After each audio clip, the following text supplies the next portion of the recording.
G'day folks, Tony again here for more Star Control 2.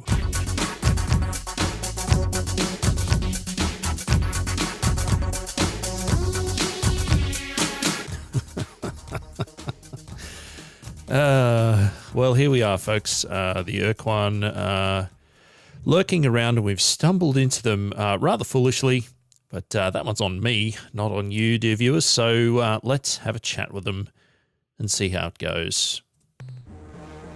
What? A human in a Precursor service vehicle? How did you escape the slave shield, human? Or are you a rogue?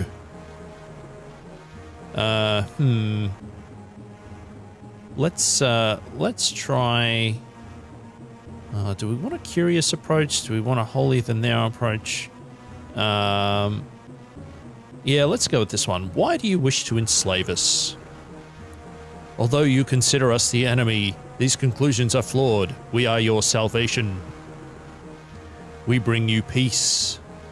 A peace built upon our social framework imposed upon your planet. A new world order in which your prosperity and security are assured by the Ur-Quan. We will protect you from the hazards of this hostile universe, from dangers so hideous. Your simple minds cannot imagine their dark scope. Today, we are the enemy. In time, this will change. Soon, you will come to understand the boon of slavery we force upon you. And then you will revere and even love us for this gift. Fun times. We're about to get cracking fighting the Ur-Quan. I have a feeling that there is a load game coming in our very near future. Let's try working ourselves with an Earthling vehicle here. So thankfully, the Ur-Quan vessels are relatively slow. They can, however, launch a bunch of fighters, and once they get in close, we're kind of screwed with that exceptionally powerful blast. But yes, they can launch teeny tiny little fighters. Thusly, that fly towards you. You can attempt to have them fly into a planet and kill themselves, and they do return in time. So we might try a little bit of a battle of attrition here. So there's some of them crashing into the planet there, which is nice. And also, if you keep them from returning to the ship for long enough, then those single fighters will perish in space. It is a slow approach to the problem, but it is an approach to the problem. Oof, dear. So getting a little careless there in our steering, flying a little too close to the sun. But in any case, let's use this as an opportunity to get a little bit of practice.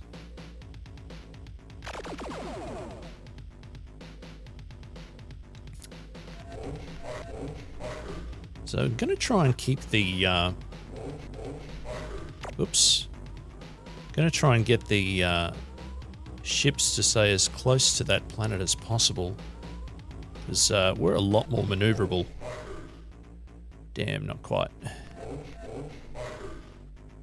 Alright, they're bouncing off the planet there at the moment. The asteroid asteroids have taken a few of them out as well. Oops. Oh, that is just a terrifying blast from that ship. So we were slowly whittling this thing down, but there are three Ur-Quan ships in this fleet that's come after us, so I don't like our chances. Certainly, once I get in close here, I'm pretty much doomed. Come on, trying to get the big ship to actually crash into the planet. It's not working terribly well at this point, though.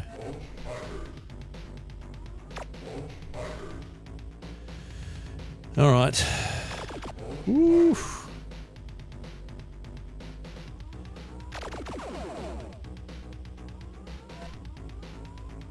That's it. Come on. Into the planet we go. Oh, not quite. It's close.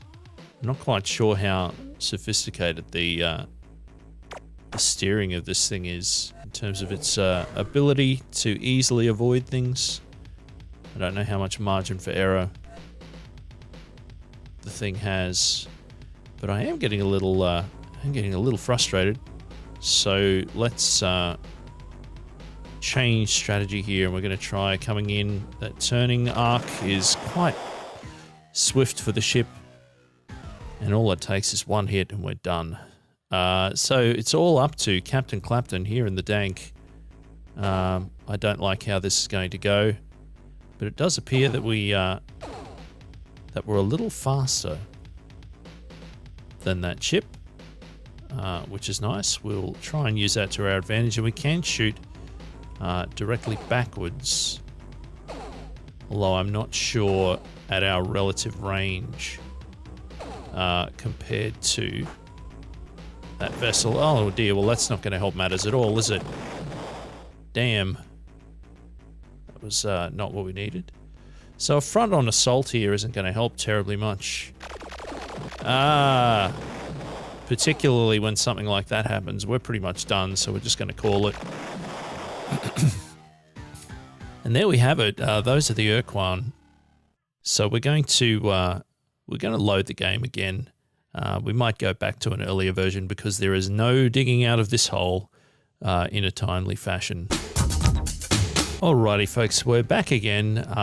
We were heading to Beta Tucanae from this previous save. I've switched it to Alpha Tucanae because I believe it is the innermost planet of the Alpha Tucanae system where the Zokfot pick are. So let's make an effort to get there and have a chat with them without running into any of these hyperspace dots, which we discovered, much to our horror, Ur-Quan. Now we've got ourselves a Slylandro battle to do before then. We will have a chat. This probe is non-hostile, do not attack.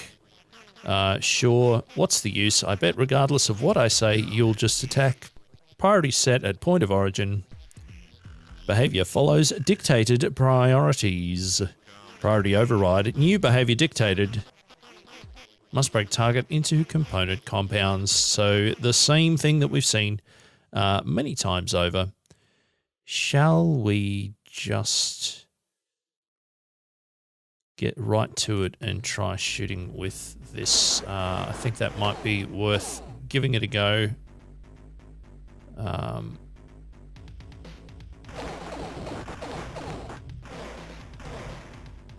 on, get those batteries recharged. There we go. Problem solved. Loss of a few crew, but the dank doing pretty well in terms of gunpowder. Nice.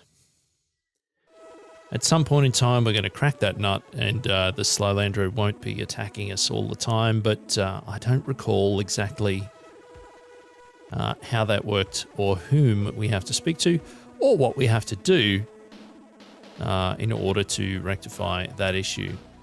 All right, so we can see those dots converging on us here in what I assume will be more Ur-Quan-iness, and we may be in for a fun time there. Oh dear.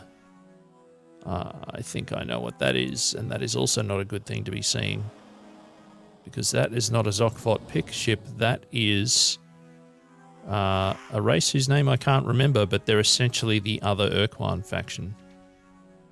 They're orbiting the outermost planet. We're going to try and zip around them to the innermost one.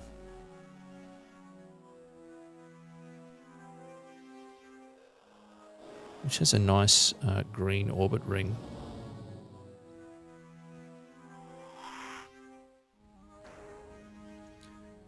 And there's a golden moon around it as well. We might duck in there first to see what it's got. An auric world, presumably covered in gold, which does in fact look like the case. Roughish weather, but also fairly valuable material. So I'm all for just hoovering up tons of expensive material for us to take back to Earth. Because I think we're going to need it now that we're kind of front and center where the Ur-Quan are. So the Zokvot pick are clearly calling us up here because they're in some distress. But I'm not sure that we're terribly well equipped to handle it at this point in time. A couple of near lightning strikes there. That was fortunate. And we're going to end up with about 4 full loads of stuff, so that's a pretty good deal. And a direct pickup on landing there. It's always nice when that happens. All right, so losing a number of crew there again, but we might just try saving the game. We're going to save over our whoops file because we don't have to worry about that again. Just going to leave it called whoops because why not? All right, let's duck on down here to the planet and see if we got the right thing. It would appear to be so. Look at all of those ships. That's what happens when you find a homeworld. Ah, it is the alien from the Chenchisus Alliance. Just look at those weapon pods on his ship. We hope that during this visit, we can make clear to your species the benefits of a mutual assistance pact. But we're also armed to the teeth. So don't try stealing our atmosphere or anything sneaky like that.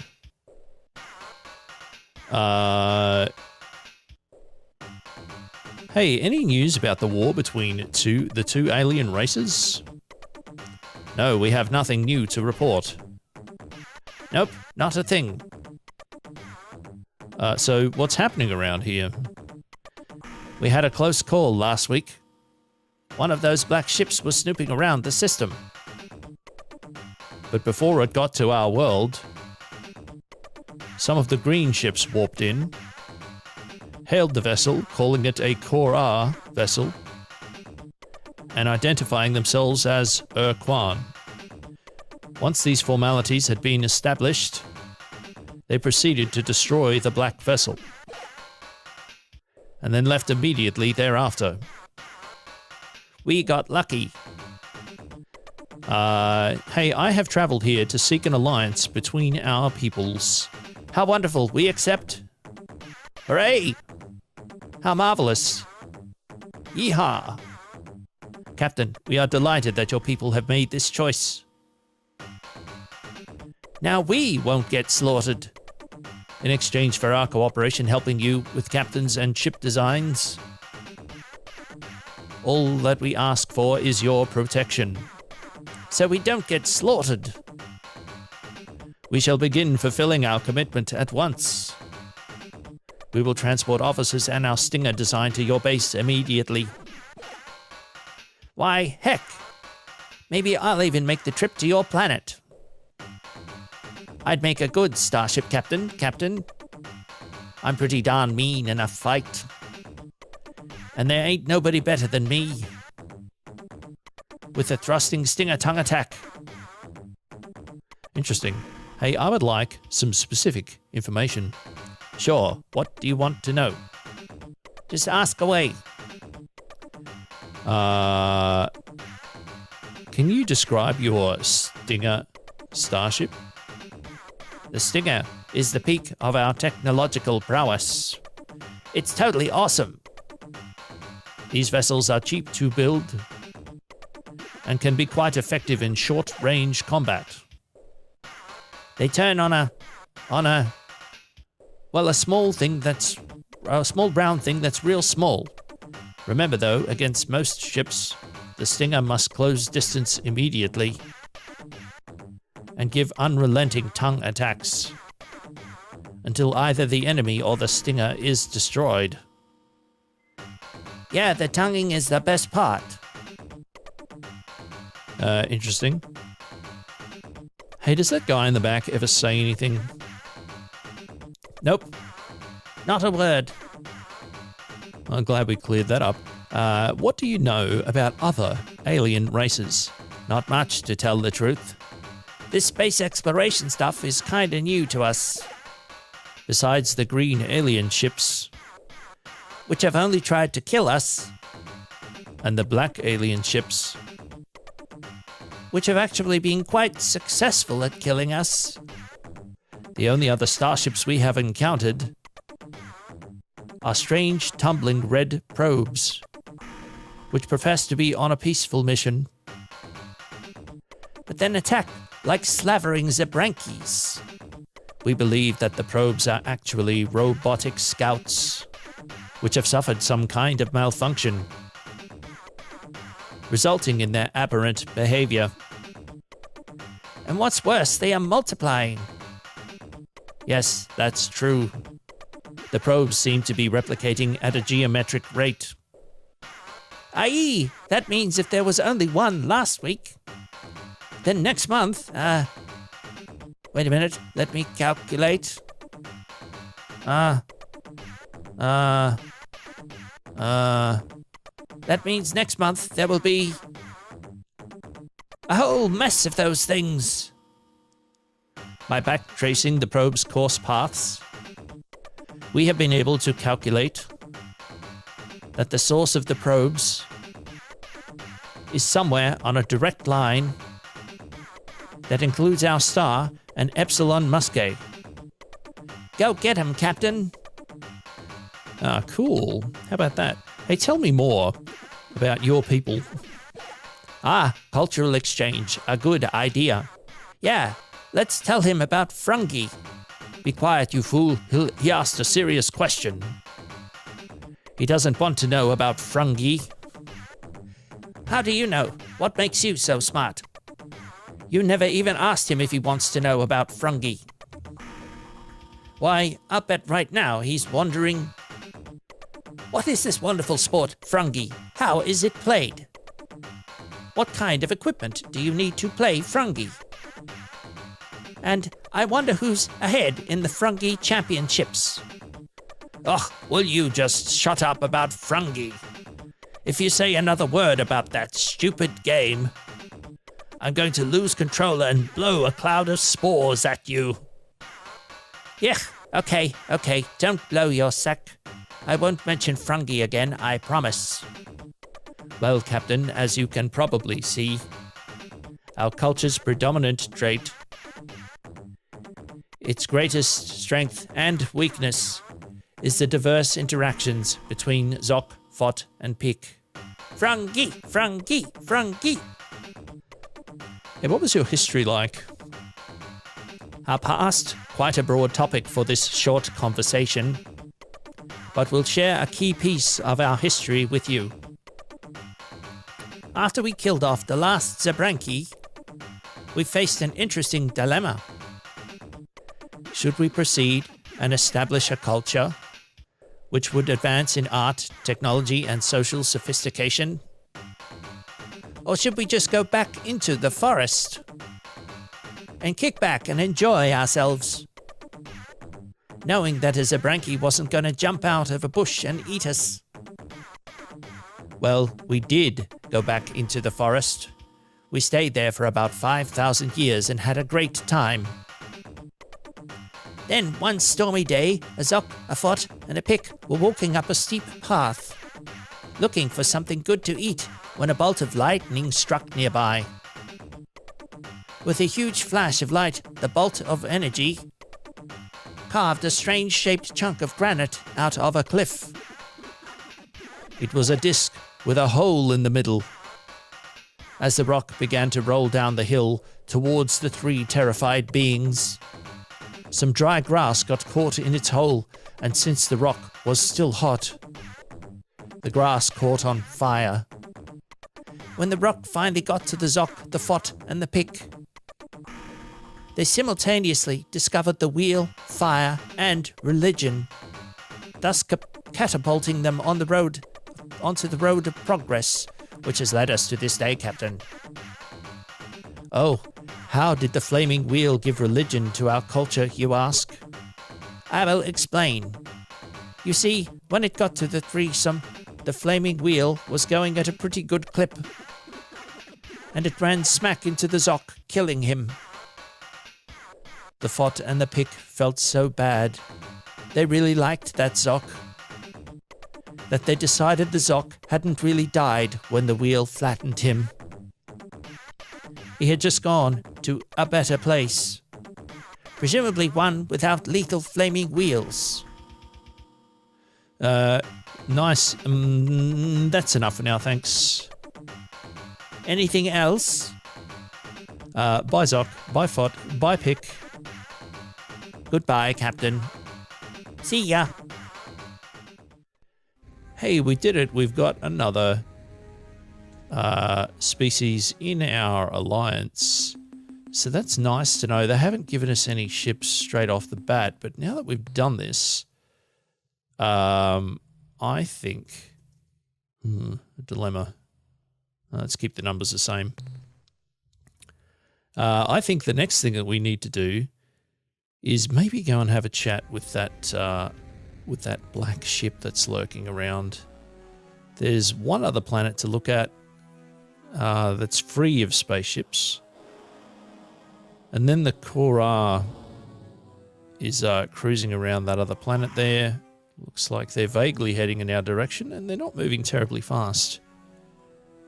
Perhaps we will have an opportunity to fight them. Class 8 tectonics. We are not landing on this thing by any stretch. It is peppered with things, though. Nothing on the energy. Full of biology. Presumably critters that really like living in earthquakes. All right. Just going to try and maneuver carefully here because I think that Cora vessel was underway. Maybe it's reset. All right, there it is zipping around. Still cruising around that planet. Let's see if we can make it in here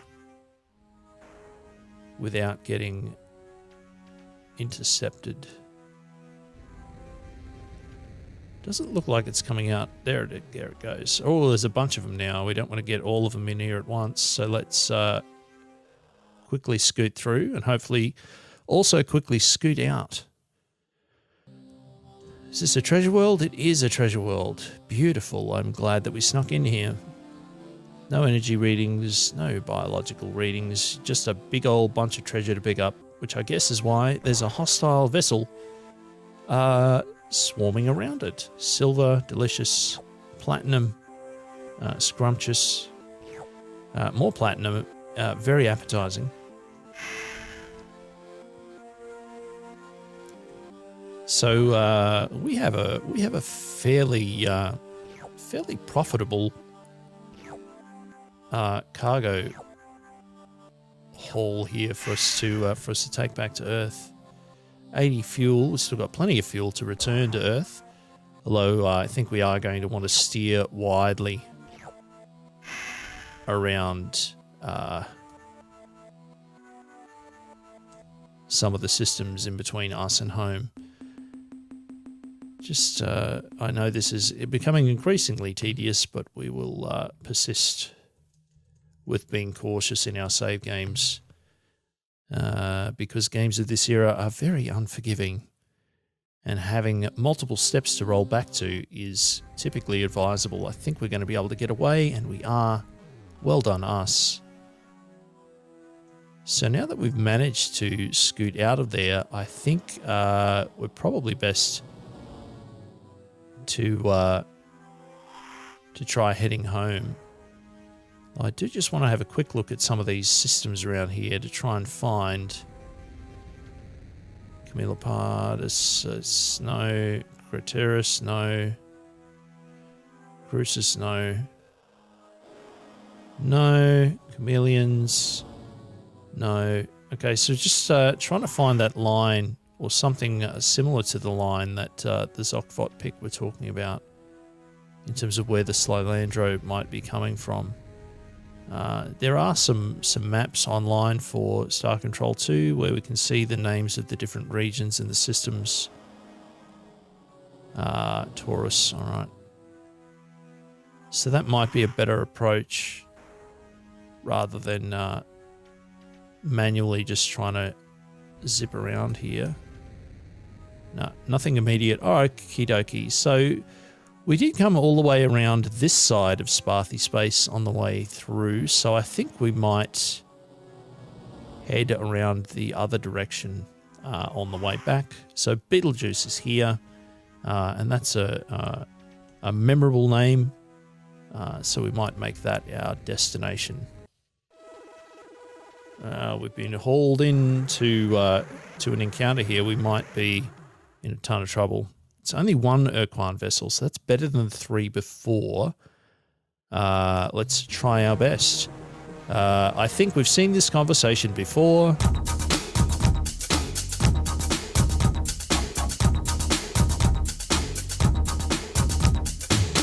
So I tried to tell them that we would leave, and they weren't having a bar of it. So I guess we try our best.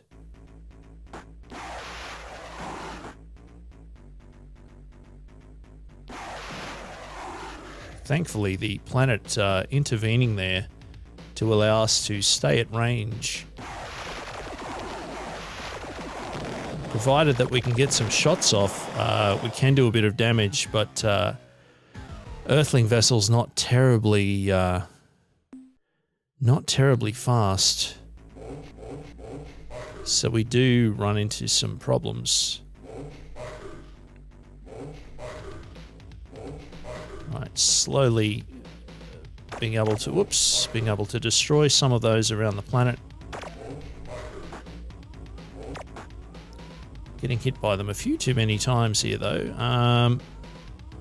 But we are whittling that ship down, aren't we? So I guess that's a plus. So you'll notice that when the Ur-Quan launches those fighters, it does actually... Woof, look out. It does actually reduce the number of... there we go. It does actually reduce the size of the crew on the ship. So it is possible to get an Ur-Quan vessel in a vulnerable position when they've launched a bunch of their fighters into space. Playing a dangerous game, trying to slingshot them around the planet, though.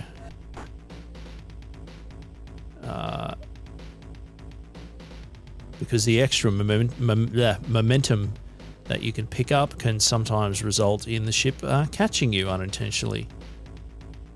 All right. So really fast acceleration on this Pekunk vessel. Trying to find an advantageous angle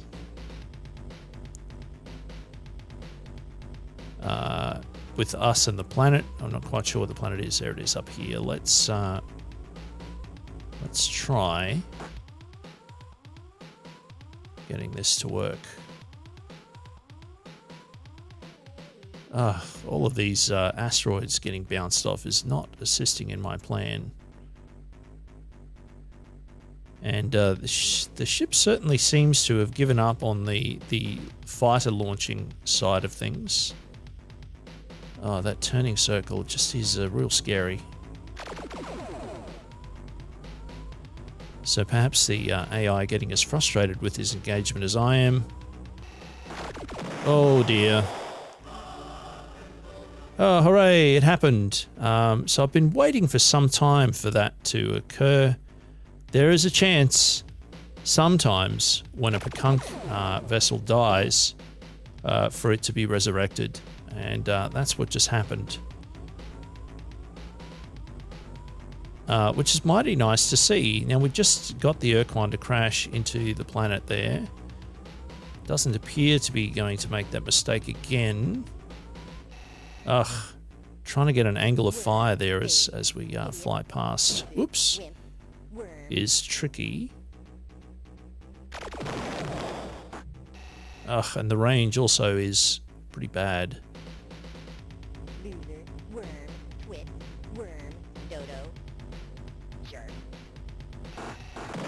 Hey, we did it! Go, little Pekunk. Good times. 375 resources, which is not as much as a Salandro, but also Ur-Quan are tough It would be nice to get a little bit more of a reward for killing one, but that is not the case. So we're zipping through hyperspace on our way to Betelgeuse here, but the recording clock tells me that we are out of time, so that is where we're going to have to leave it for this part of the Let's Play. Thank you so much for tuning in. If you enjoyed the episode, please give it a thumbs up. You can subscribe to the channel if you'd like to be notified, when other episodes are released. And please tell a friend if you think they might enjoy this, and come back again soon for more Star Control 2.